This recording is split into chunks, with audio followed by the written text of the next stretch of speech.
the first episode of Game Changers. It concerns a relatively simple method to significantly reduce the use of fuel. We can see an exponential growth in every field of technology, but the use of gasoline has remained approximately the same over the last 100 years. Chances are, the car you currently own gets somewhere in the range of 20 to 30 miles per gallon. If you're on the high end, you might even feel pretty good about that MPG. There's a problem though. Cars back in the 1920s were capable of getting the same miles per gallon. So we will take you on a journey into this technology, but also reveal the bizarre legislative and other obstacles that exist to roll out this clean technology on a grand scale. While Shell is successfully sued in the Netherlands to reduce their CO2 emissions, RDS is verplicht om via het concernbeleid van de Shell-groep eind 2030 de CO2-uitstoot van de Shell-groep en de toeleveranciers en afnemers van de Shell-groep terug te brengen met netto 45% ten opzichte van het niveau van 2019. this technique that can easily save 80% of fossil fuels worldwide is avoided like the plague. Welcome to Game Changers. Frank Colares is sitting at my table, and a number of years ago, he successfully invented and installed this technology in about 60 cars, buses, and trucks.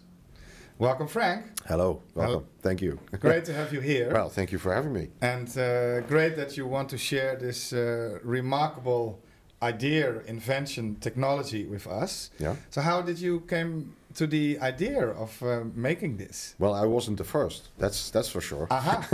I wasn't the first. Okay. So it already existed actually for so many years, and I just saw YouTube actually, and I was captured right away from that moment on. I said, "Wow, this is crazy." I actually got an engine to run on water. Once I grasped the idea that it was possible to actually turn water into fuel.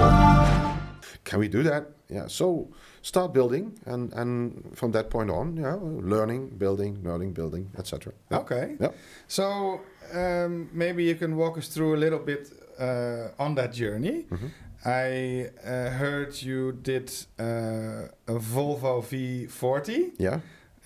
that could run 100 kilometers on 1 liter. Yeah. And that's for American people or people who do it in miles, it's 230 miles on 1 gallon. Yes. So that's a lot. Can you say can you share a little bit about that? What Yeah, it was a crazy thing actually. So we took an old one. En één zo'n systeem hebben we ingebouwd in deze Volvo. Because that's an old Volvo, you know. Yeah. They have Simple, no electronics, no stuff, yeah. you know. Carburetor, there was no.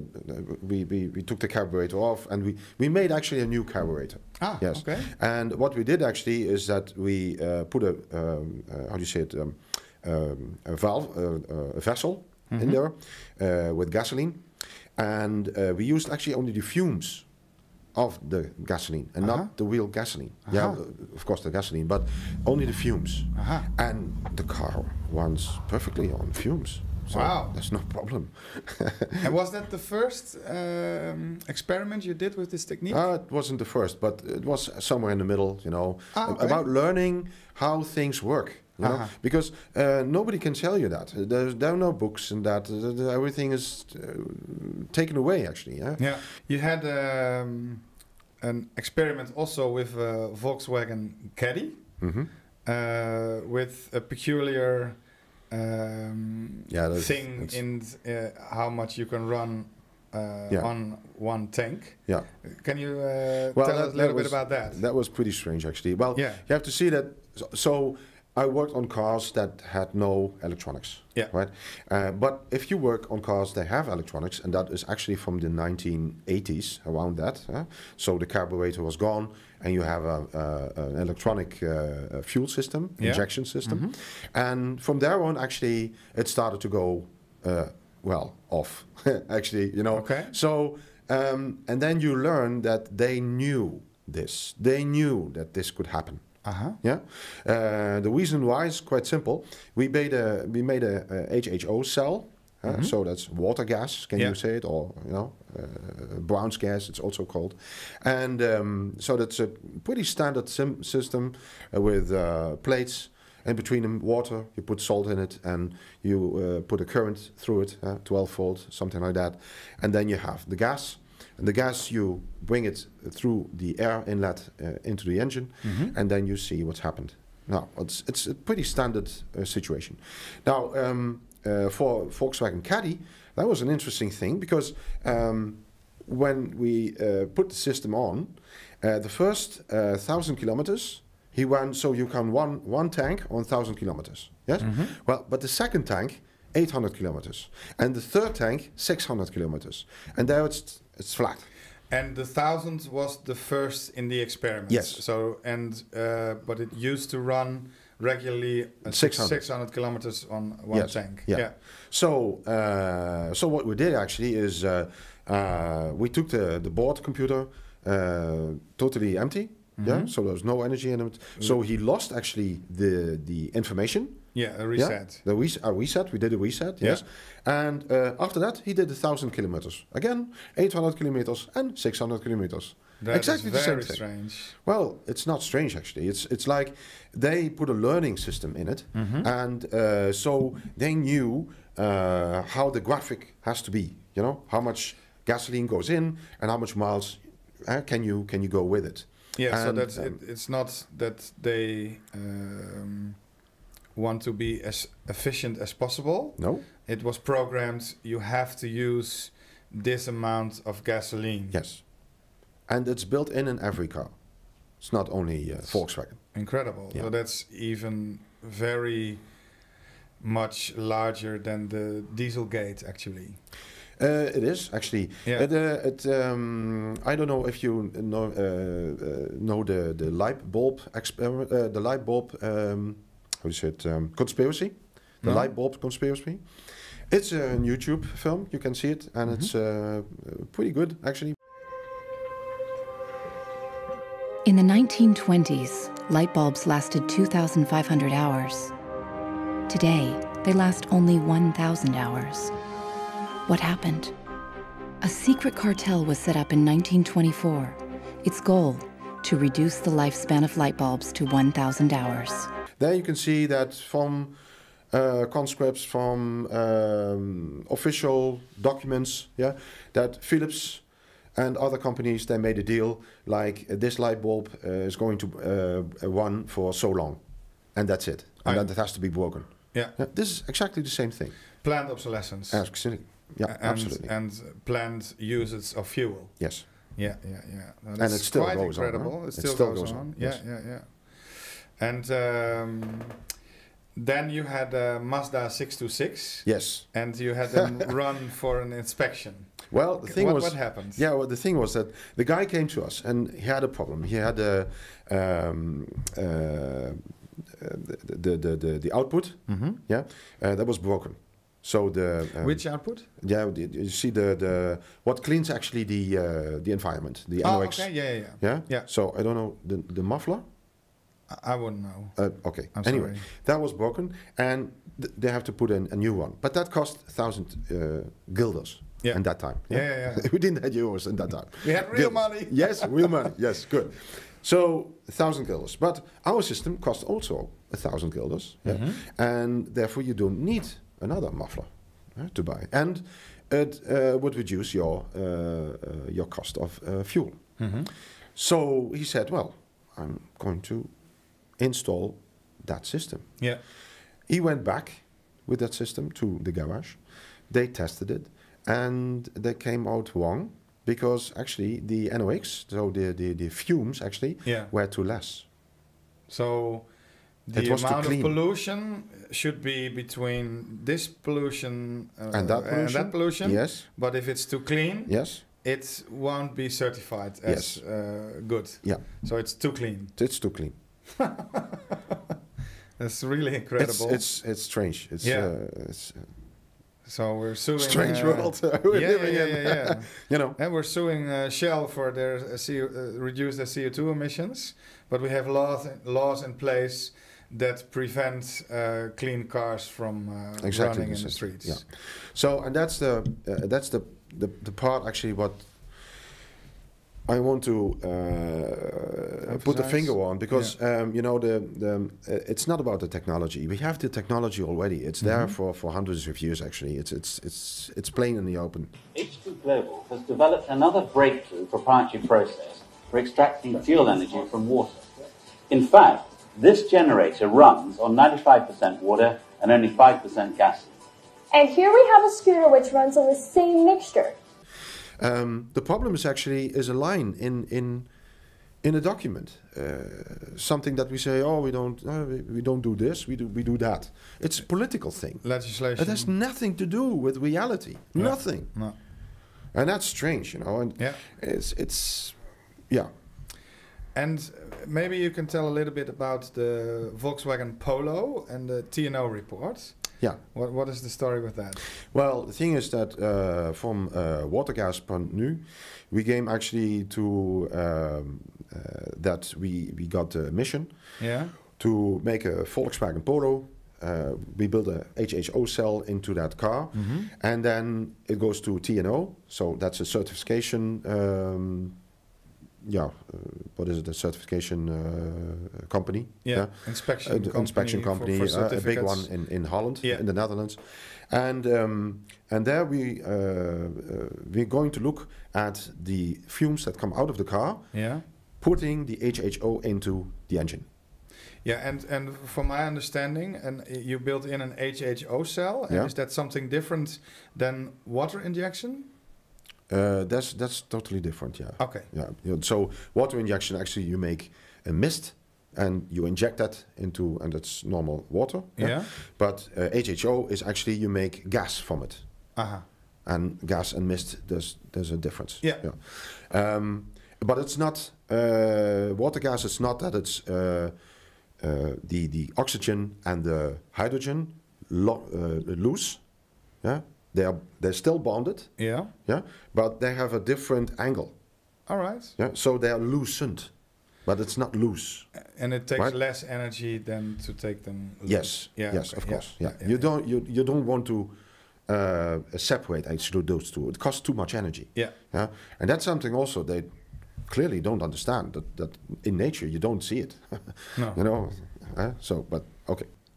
So we did that experiment, and so we made a protocol that takes some days, you know, because you sit there with some professors and engineers to talk about how are we going to do that, test. you know, what is... We're going to measure. Yeah, of course, yeah. So we tested this Polo, we changed the system, we tested the Polo, and we came to the conclusion that we had 25% less energy input, so less fuel, with the same distance. Yeah.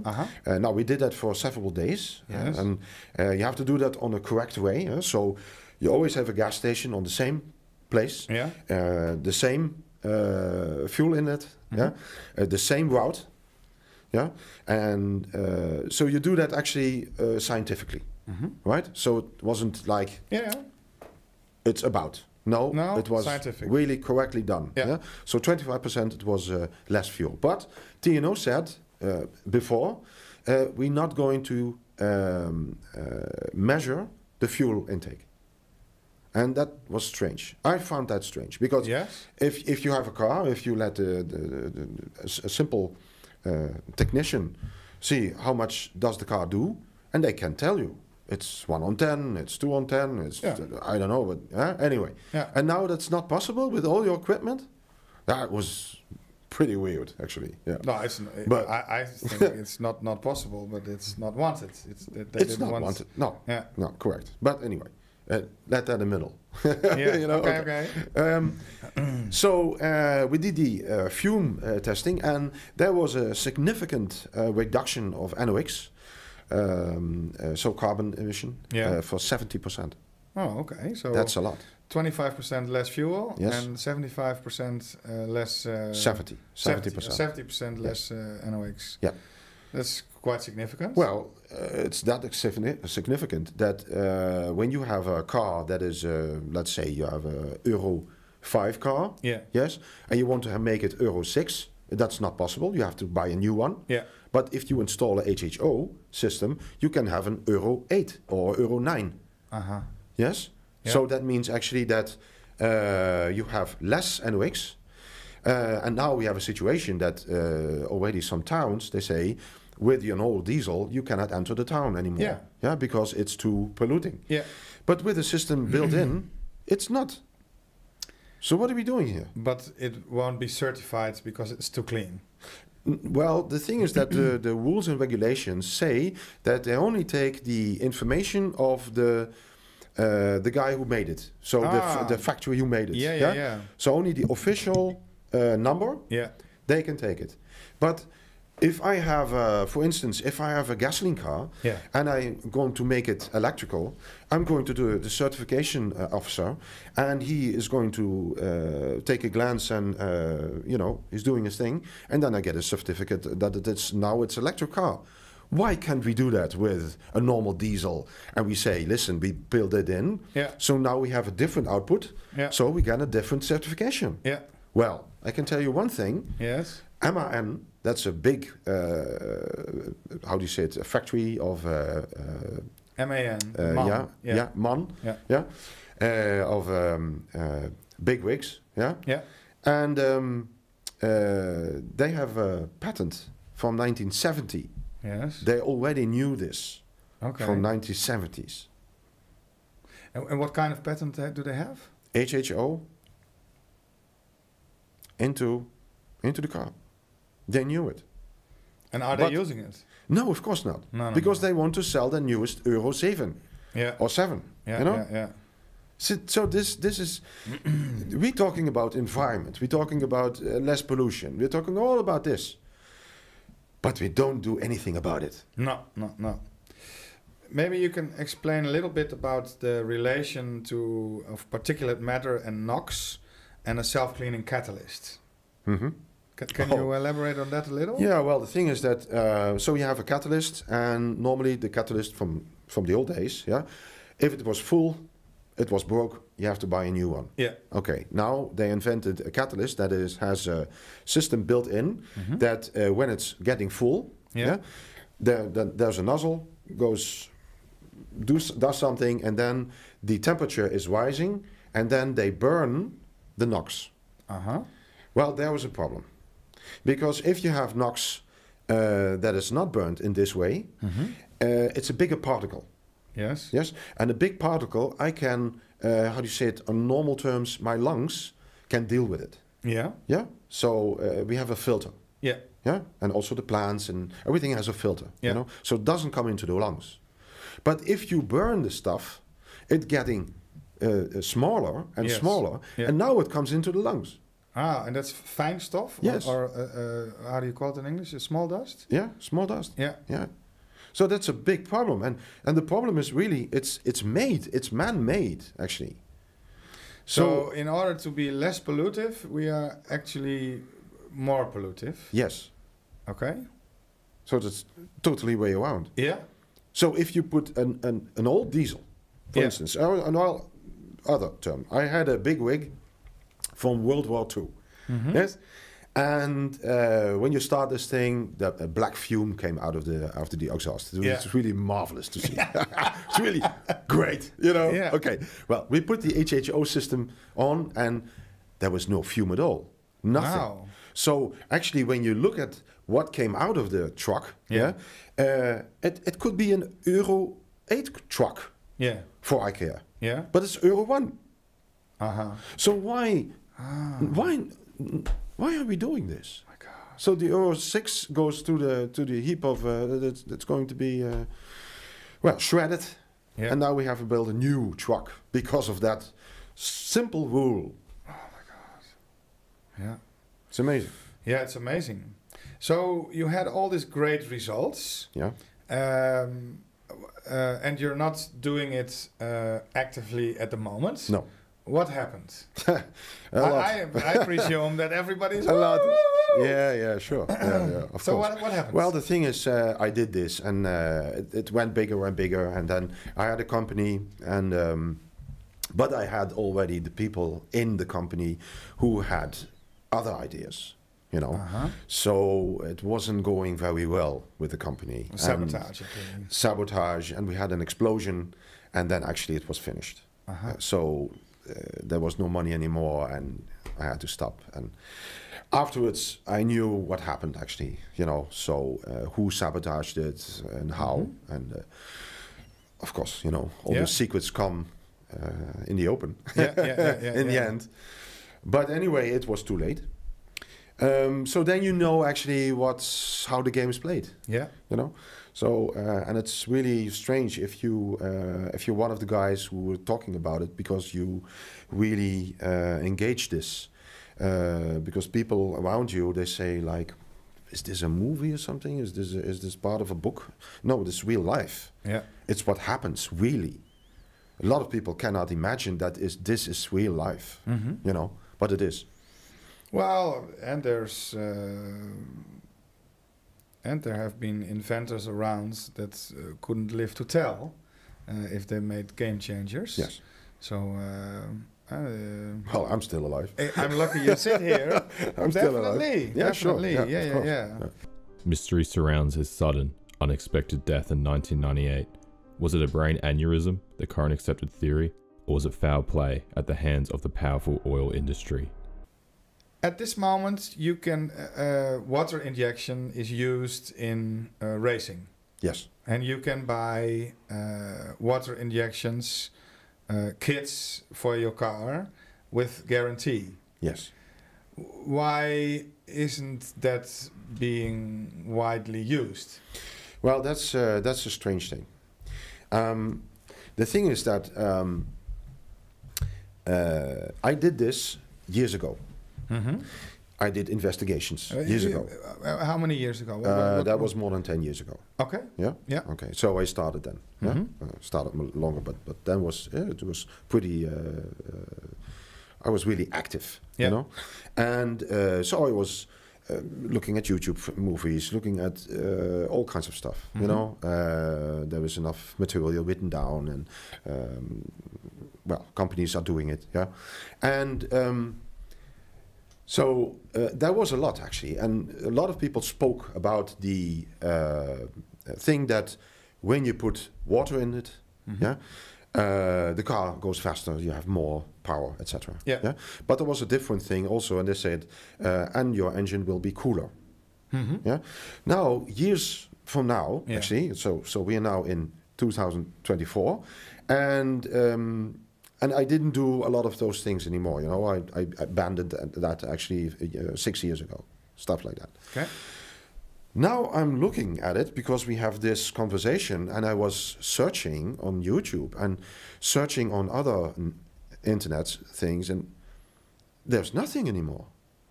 The things you used to watch when you were dealing with this? Yes, all those information. For example, I saw movies, for instance, they had a car from 1970, somewhere around that, and he drove for miles with such a tube of gasoline.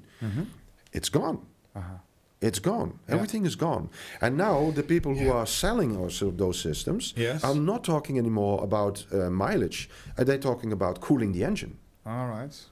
Yeah, BMW has made also 2 cars with this technique, which they say it cools the engine. Yes. And they're not talking about... not for an instant. In this video, we're going to be talking about how water injection works. And more specifically, we're going to be looking at a system implemented on the BMW M4 GTS, which is one of very few production cars which has actually seen a water injection system. Of course, using that intercooler because you don't want that super hot air from the compressor going into your engine. It means more chance of knock. It means less power because it's less dense if it's heated up. So this air-to-water charge intercooler on this engine is actually quite effective. That's pretty strange. Yeah. And the thing is that, so now if you have new people coming into the equation and saying, okay, I'm going to invest this thing, they don't see anything about it. No.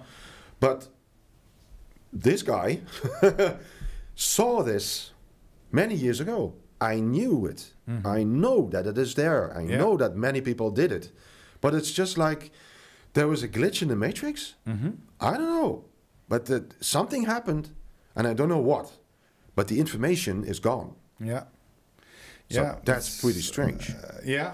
You Well, know? they can do a lot with algorithms and hide stuff and erase stuff, Yeah, but- especially when it's digital. No, I feel sometimes like I saw another world, yeah, and now I see this one, and there's a difference. You know? Yeah, a different timeline almost. Well, yeah, Yeah. yeah. So I talk to people and I say like, "What are you talking about?" It's like, what?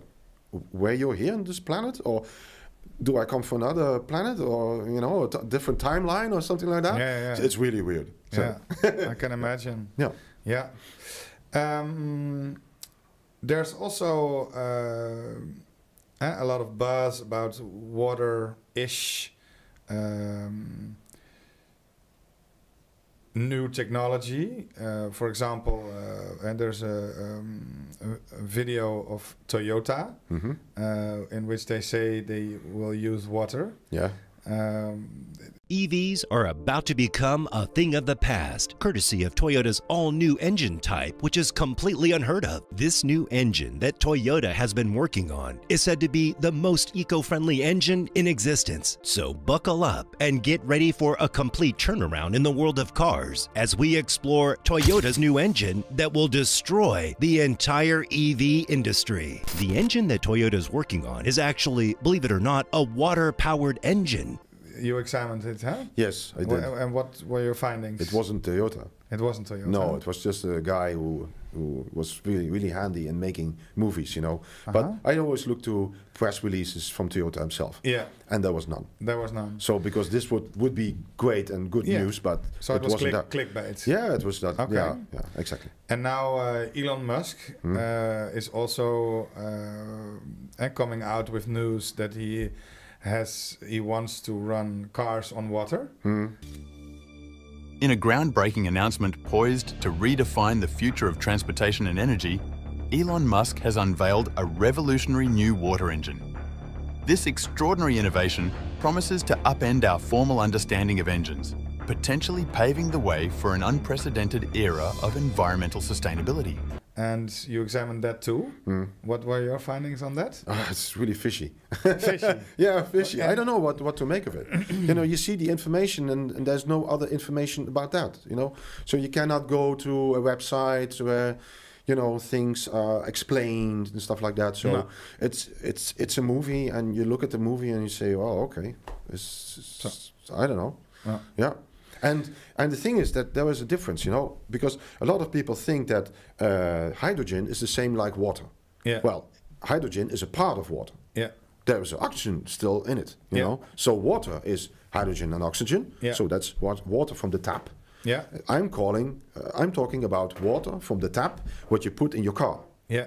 It's not about you take water and you divide hydrogen and oxygen, and then you can use it in the car. No, because that's an expensive process. That's an expensive process. And so therefore it's not a game changer. Absolutely not. Yeah. Yeah. But the thing is that people go around yeah, but we have already cars that run on water. Yeah. No, they run on hydrogen. Yeah. Not water. You spoke to Willem Vermeend once, Mr. Belastingdienst, Mr. Tax in the Netherlands. Yeah. You want to tell a little bit about the conversation? Yeah, that was a nice thing to do. Well, anyway, so we had a company, a small company, and I was busy with it, and the guy who were running this with two guys, me and. It was the company in where you installed this technique. No, in cars. that was before. Oh, okay. It was before. Yeah. And he's pretty good with computers and stuff like that, so algorithms and he said, well, it would be nice to have a commissioner, who opens doors. Yeah. So Willem Vermeend came up because the guy has an office in Maastricht. Mm-hmm. Yeah, so that's nearby. Yeah. And he is everywhere. I mean, he's all over the world, So if he goes like, oh, I'm going to make a telephone call with Philips or with Netcar or with another big company, and you can just go in and have a conversation with the company director, Yeah. It's like that, doors open. Yeah. Okay. So the guy is he has everything on speed dial. So the minister calls him. Aha. Not the way around. The other way okay, around, yeah. Okay. So so it was pretty neat actually to experience that. That you that the doors open. Yeah. But I was engaged, of course, in technology and doing things in my lab, my small lab. Yeah. And so there was one day I said to Willem, we can go 100%. 100% on water. All right. So no uses of gasoline, just water. Yes, 100%. Okay. He said, we're not going to do that. Okay. He didn't say it's not possible. Yes, exactly. He didn't say that. So he said, we don't do that. Normal people say, that's not possible. Yeah. You know, because the energy and stuff like that, blah, blah, blah. Yeah. He didn't say that. He knew. He knew. He knows. Yeah? That is possible, yeah. I knew exactly. At that point, I think, you dirty little... you knew. You know. And why didn't he want it? He said, don't screw up with Shell. Uh-huh. You know, don't screw with Shell. Because, you know, you will have a short life. I said, okay, then this is my last day here. And I went. Mm-hmm. Because that is not my game. No. I will go 100%, at least at that time. Yeah. So you explained, that's pretty remarkable. And you explained why you stopped then, and why didn't you start up again? No, I started up again, of course. That was not the end. Okay. No, that was the beginning. Uh-huh. Yeah, that was the beginning, because I saw the light. I saw, oh my God, we can go 100%. Yeah. Huh? But I managed actually only 95%. All right. Yeah. Well, that's huge. Yeah, well, sorry. Yeah. Yeah. So actually, what I did, actually, I made my own carbon, how do you say it, carbon fuel. Yeah. Because what is actually diesel and gasoline? It's the H. You need the H, so the hydrogen. Yeah. You need the oxygen, but that's outside of the car. It comes into the car. Mm-hmm. Yeah. And you need the C, the carbon. Yeah. Yeah. So that's actually the bond what you need. Well, the H is already there. The O is also there in the water. Yeah. The only thing you need is the C. Mm-hmm. But the C is actually a less thing. So if you look, for example, if you look for how much joule come out of a gas, or something that can explode, how much energy, you see that the less C's there are, the bigger the explosion, the bigger the amount of energy. Mm-hmm. Yeah. So, for example, if you have gasoline, you have approximately let's say 40 megajoule per liter on energy. Yeah. But hydrogen is 140. Its energy release is roughly 2.5 times that of gasoline. Now note the reference is not 2.5 times that of fingernail polish, it's 2.5 times that of gasoline. But in the hydrogen fracturing technology, we have developed the technology, as Laura's shown me, that by igniting the hydrogen and oxygen gases and setting up a condition by which the water molecule is prevented to form, then we now can tap into a very higher energy yield. And as a result of this, the hydrogen fracturing technology shows that we can release energy up to beyond 2.5 million barrels of oil per gallon of water and do it safely. So why are we running actually the car on gasoline? Yeah. That's a strange thing. Yeah. Well, the thing is that we think that we need to separate those two. Mm-hmm. That takes a lot of energy. You have to store it. You know all those problems because there's a lot of information about that. Yeah. So I won't go into that. But the thing is that so you made actually something that's pretty simple. Mm-hmm. You made it pretty difficult. Yeah. Yeah. And it's actually not difficult. Huh. It's incredible, huh? So, and that you were able in a small lab with a small team, and a small amount of money, and a small amount of time, mm-hmm. to make 95% reduce in fuel use. Yes. That's spectacular. And I imagine that when you can do that, if this is being looked at and examined widely, that it would be easy to get to 100%. I think so. Yeah. But 95 is So, already, you know. Did you go to schools, for example, to say, hey, I have an idea, and do you want to examine? I tried. And what did you... Arnhem, the high school Arnhem. Automotive. So of automotive, yeah. Yeah. I've been there. And I tried to explain it, but it's, well, it's you're talking to a table. Really? That's what you're talking to. I don't know, but... It's no, totally not. No. It's incredible. Totally not. Because they say it's just not possible. Bye. Yeah. That's it. Okay. They won't look to the evidence. And then you also went to a kind of lab in Eindhoven. And why did you go there, and what were your findings? Well, you know, to learn stuff. You know, how does actually the automotive world works? You know, what are we doing actually here? You know, because I don't come from the industry. Yeah. I'm a crazy guy from Maastricht. So what the fuck? You know. So okay, but anyway, so there are some guys, and there's school, and there's, you know, there are things, but they said to me, listen, innovations, we don't do that here in the Netherlands. There's no innovation in Netherlands, you know, not real ones, you know. All right. I mean, yeah, we can make the ashtray a little bit different, but ashtray improvement. That's actually the we draw the line level here. Of innovation. Okay. No, yeah, it's really, because, you know, a lot of people will tell you otherwise, but I don't care about that, because I talk to people who really knew, and the rest is actually, well, blind. I don't know. So, all things considered, what do you feel what needs to happen to get this technique to the market, that it would be available for everyone actually? Let's make it simple. You know, we are talking about electric cars now. Why are we doing that? Because we know now electric cars are not that really environmental. No. Not big ones, not good ones. No. I mean, if you only look at the battery systems, that is really awful. Yeah. You know, we're killing the planet. Huh? Yeah. So why are we doing that? Because we have to reduce CO2. We have to reduce, you know, the better environment. Yeah. Okay, I understand that.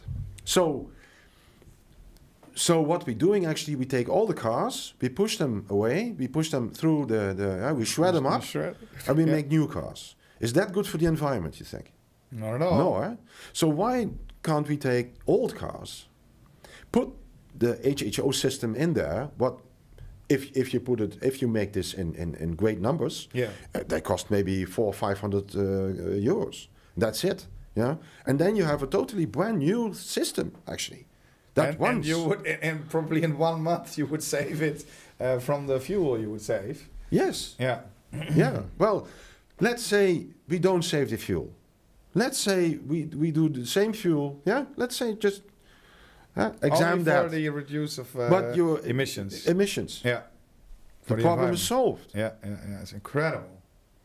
What are we doing here? Yeah. We are joking around. Wow. Well, the thing is that I know some people are getting rich from it, but not the normal people. No. I can tell you that. Wow. So we have a great game changer here. And is there anything you would like to add to here in regards to this game changer at this moment? Well, the thing is that the only reason actually I sitting here and talk about that, you know, is not that I'm going to do it myself, because I did that. Yeah. Yeah. I have a lot of information about it because I did many experiments, many things. Yeah. But I have now a business. I'm doing water treatment stuff, and I'm very, very busy with that. Yeah. So, and I know I can't do that with that also together. I'm not Superman, sorry, but it's just not possible. Well, I wish I had a cape, but no. But you know, you have to draw the line somewhere. You know? So fair enough. And we are very busy with things, and they're really great. But so we need people for this. Yeah. And we need people who can look through it and can look really what is now really the problem. It's not a technical problem. It's a political problem. Yes. Really, it's really a political problem what we have. Well, and also that political. I totally agree, but I also think that we as a people have to stand up and we have just to do stuff. You know, like if you like see this and you think, hey, I'm going to investigate this a little, and if it's possible, there's a lot of information. It is possible. Yeah. So we just have to do it, so that it can't be ignored any longer. So it would be great if all kinds of schools around the world would investigate this and experiment with this. So concluding, this technique needs to be acknowledged and developed, with lots of big opportunities for students and businesses. Some very strange rules and regulations must be changed in order to facilitate and legalize clean and efficient fuel usage, with lots of opportunities for politicians, lawmakers, judges, advocates, and not to be forgotten, the media. Cars must not be shredded, like the hundreds of thousands after Dieselgate, but it must be enabled that cars get a new environmental index according to the real values of emissions coming out of cars during MOT and other inspections, and not use the given industry standards, which is pure planned obsolescence. It should also be made possible to drive cleaner cars than is currently permitted. It is of course crazy that cars can be too clean for the environment and are therefore rejected during the inspections to end in the shredder. So the MIT inspection must allow cleaner NOx values. The software from all brands of cars must be examined in the same way as in the Dieselgate investigations, but now to take a close look at the programming of fuel use.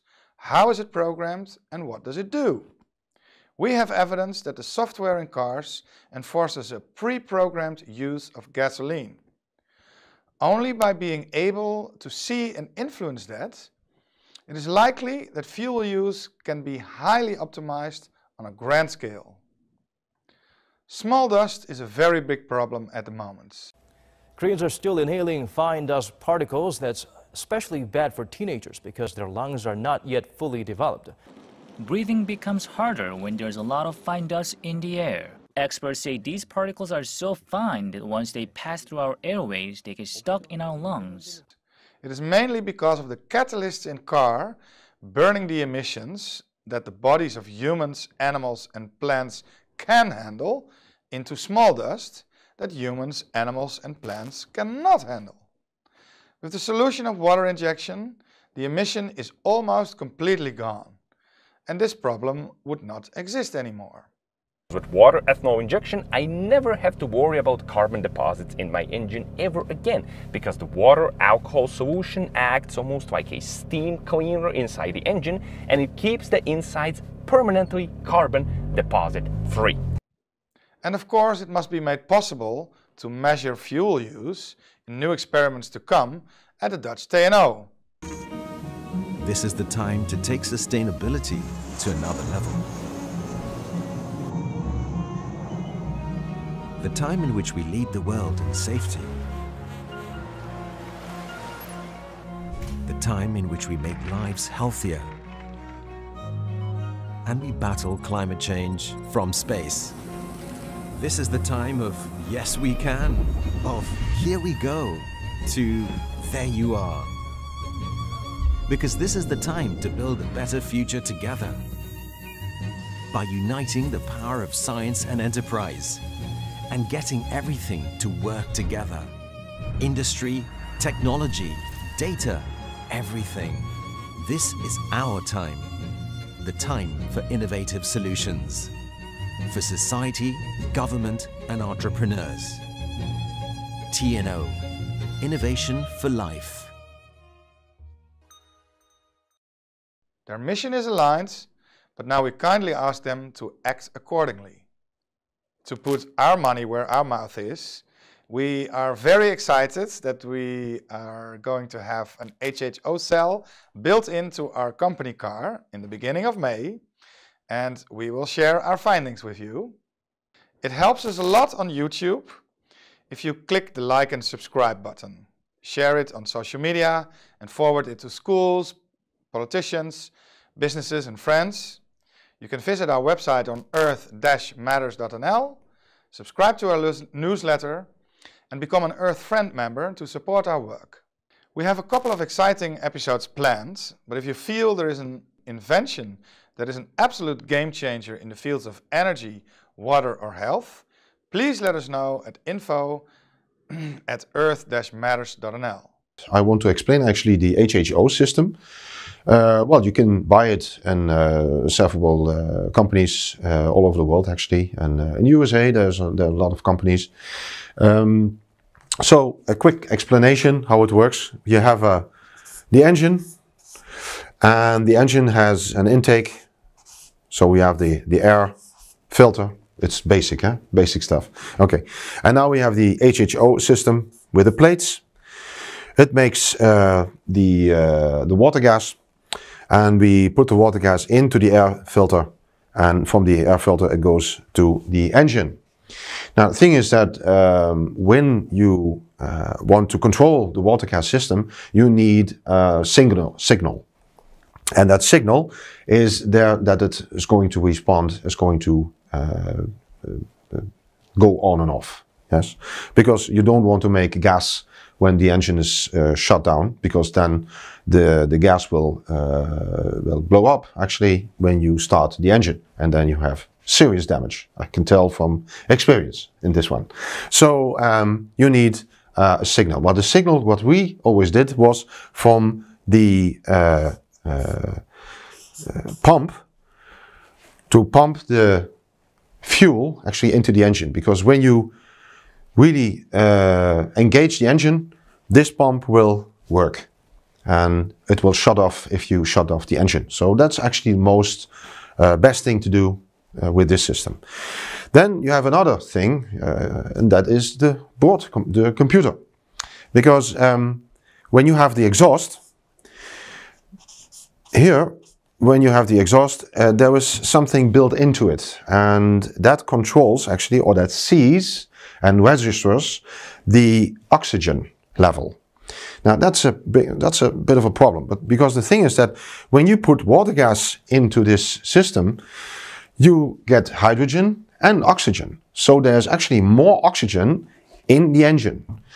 And that will go to the exhaust pipe, and then he registered, hey, there's too much oxygen. So then he says, hey, it's too much oxygen. So the computer will want to, level that out.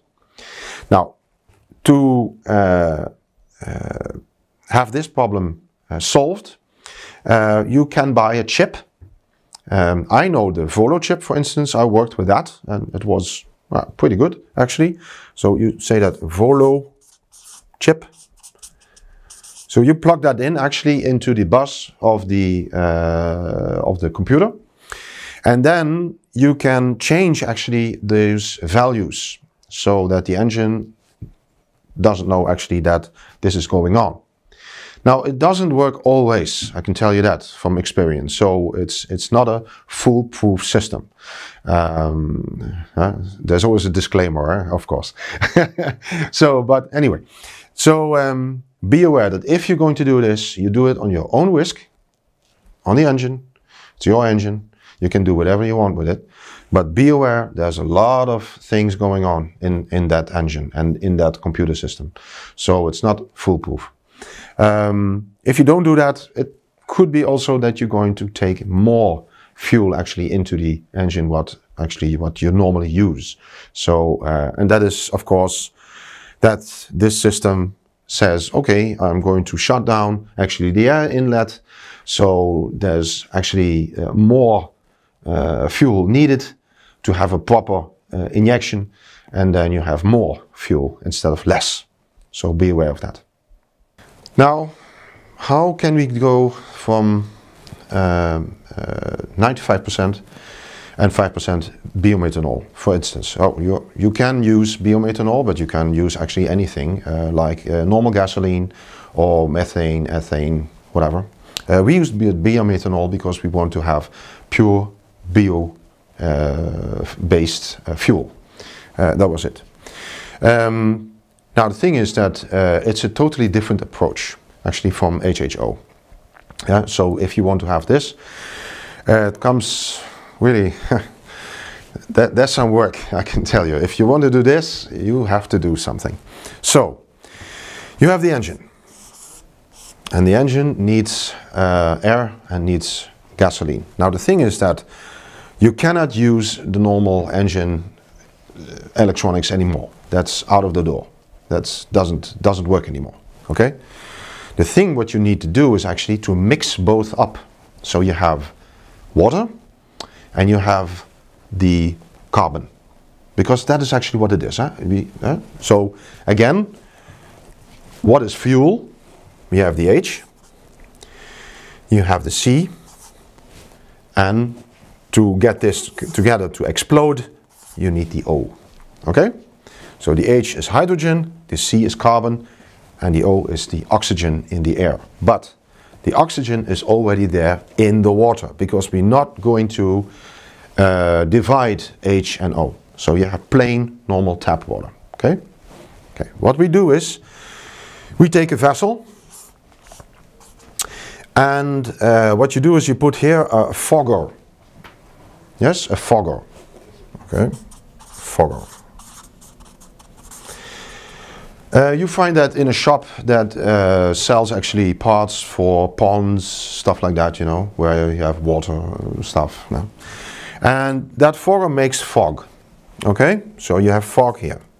Okay, well, you do that in another vessel also with the carbon, right? You have the fogger, and here is the ethane, methane, whatever you like. So let's say it's normal fuel. It's like it's gasoline. Yeah, you take gasoline here.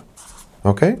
Now, be aware when you buy those foggers, you have to see that the fogger is that you can open it, and you take another a different sealing, because if you the fogger is always there with a rubber sealing. And if you put gasoline into that, or ethane, methane, the fogger will go soft. I mean the rubber goes soft. So, and then it will break down. So, yeah. So take a different seal for this fogger. So you make here also fog. Now, those two come together. Yeah. So you have to make a valve, yeah, to mix it. Yeah, so you have to have more here and then here. Okay, and that goes right into the engine, and then you have an explosion.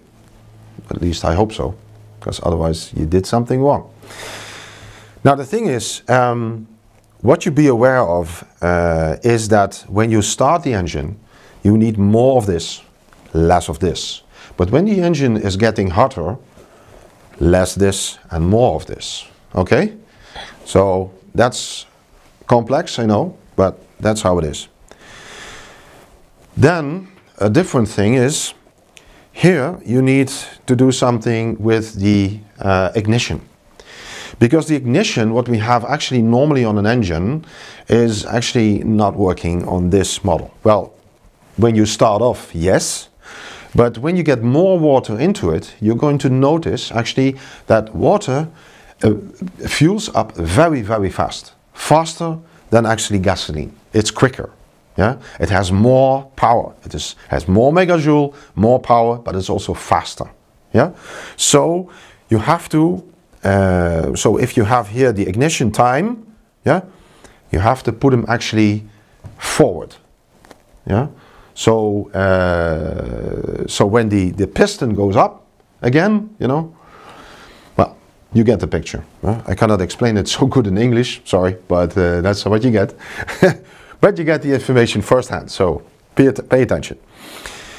So that's what we have actually. We have actually a very simple thing to make here, actually. To run it. Ja, nee, dat moet even opnieuw. Ja? Oké. Oké. Ah, je knipt natuurlijk. Okay. So you have here actually a very simple way to do this. You can do this with normal material. Yeah. The problem lies actually into the thing that the ignition is on the time that you don't have a flashback. That's the most dangerous stuff, because here you have fog, and that is very dangerous, of course, because you have a volume and that is already fogged, and within a small ignition it will ignite and this will blow up. Well, and speaking also from experience, this doesn't blow up, of course, because it's water in that side. Now the thing is that what we noticed actually is when you heat up this one, you get into the next phase. So first you're going to do this. Yes, so you're getting experience of how this really works. So you have to get the feeling of how it works. Yes, and then you extend this. Yes, with that you take the outlet of the engine that is hot. Yes, it's at least 250, 300 degrees. Okay, and then you make something that this outlet goes beside this one. Yeah, so you heat it up actually. Yeah, I can make a different drawing from that, but basically this is actually how it works. Because what we saw is when we heated this up, we got better results, much better results, and we went to that 95%. But if you're going to start, you have to start first with basics, because otherwise you miss something. It's a learning process. That's very important to understand. And this is not something of a couple of days working. No, you need really some time to do it properly. Okay. Now, so if you have this vessel with this fogger, then you have an outlet, and then you have the exhaust. Yes, so you have here the engine, the exhaust will come here. Yes,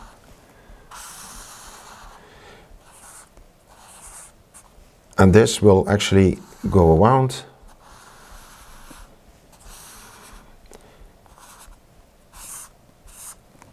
And then you have this other vessel, also with the fogger, with the ethanol or fuel, and this will go here, and you're going to mix it up. Yes, so here's a valve, here's a valve, you're going to mix it up, and then it goes to the engine. You're going to play with this one, and then you're going to see if this is heated up, this process is going to be very fast, and then you have a perfect working engine. And well, playing of course with the exhaustion time, of course, because that's when you're going to mix it up. And then you have the magic. That's the first engine aspect is the learning engine.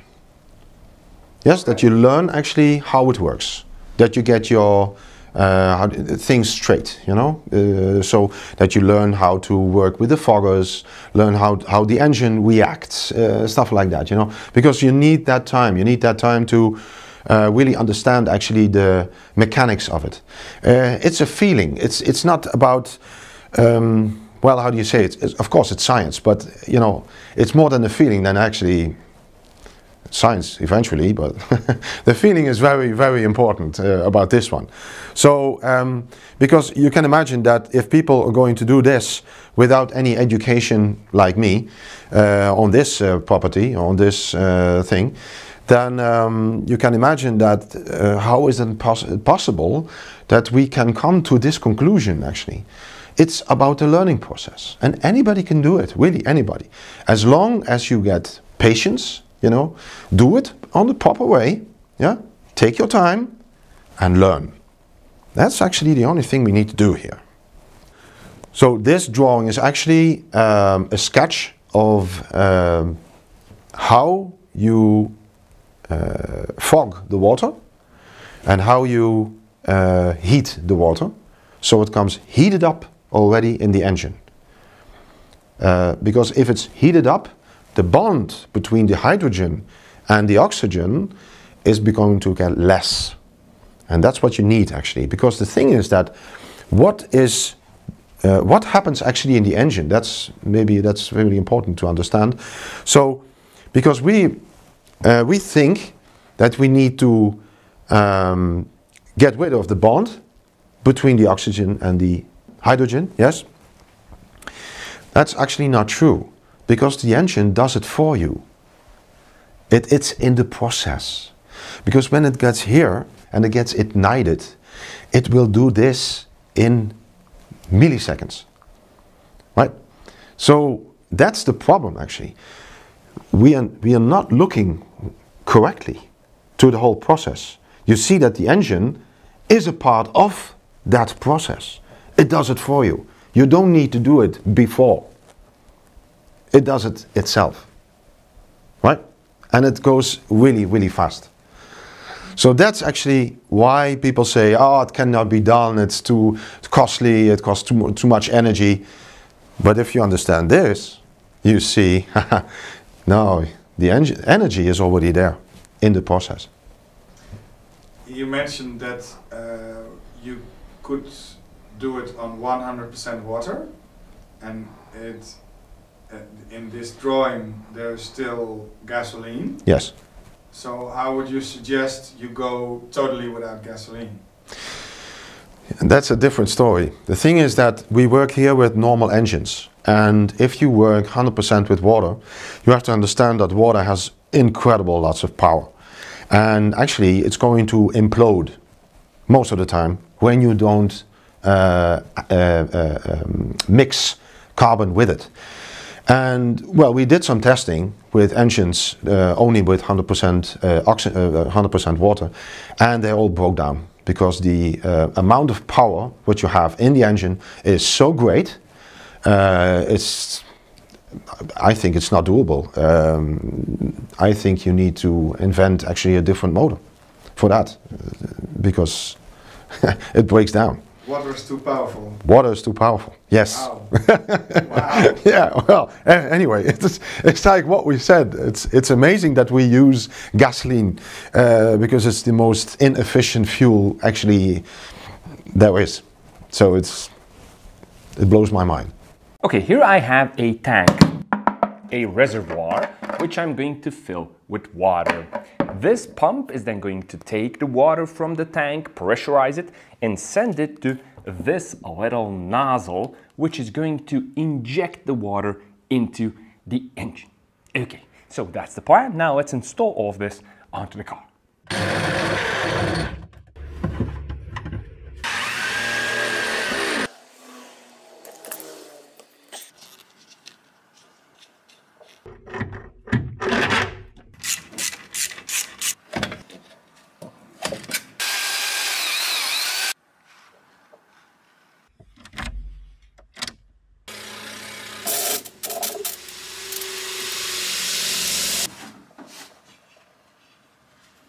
Okay, so here's the setup installed. Here's the tank with the water. There is a line going from the tank to the pump, and then another line continues and goes into the engine bay right here. It enters, and then it gets injected right here. There's a nozzle there underneath this cable for the throttle body. It injects water here before the throttle body and the intake manifold, and how much water and when is it being injected. It's controlled by this controller, the electronics right here, and inside the car I have this little display which also tells me what's going on, how much water when, and this little light which glows red when the tank is completely empty. Thank you so much for watching and your support and your comments. We are looking forward to see you at the next Game Changer, changing the game one by one together.